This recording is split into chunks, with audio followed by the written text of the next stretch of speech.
Advokat sekaligus pakar hukum senior, Profesor Todung Mulya Lubis dalam program Rosi Kamis malam menyatakan Komisi Pemberantasan Korupsi KPK seharusnya segera menangkap dan menahan Menteri Pertanian Syahrul Yassin Limpo jika memang serius dalam menangani kasus korupsi di Kementerian Pertanian.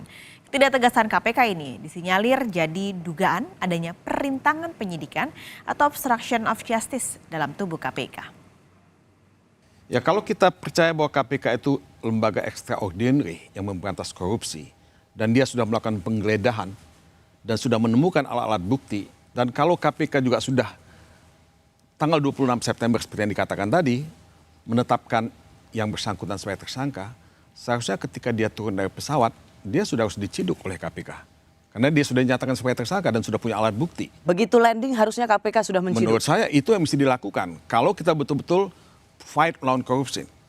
Nah, ini war on corruption itu tidak pernah jalan dengan sungguh-sungguh. Jadi ini perang setengah hati melawan korupsi. Ini yang terjadi. Kalau kita lihat setelah penetapan korupsi yang seperti disembunyikan oleh KPK, agenda hari ini dari menteri yang dikabarkan hilang kontak, itu justru bertemu dengan Ketua Umum Nasdem, lalu pamitan ke Kementerian Pertanian, dan justru datang ke Polda Metro Jaya.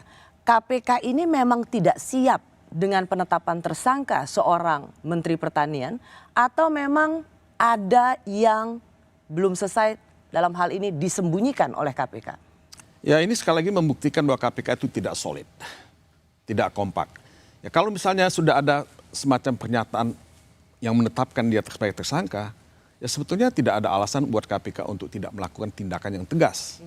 Tapi apakah saya salah kalau saya mengatakan dalam tubuh KPK ada semacam obstruction of justice?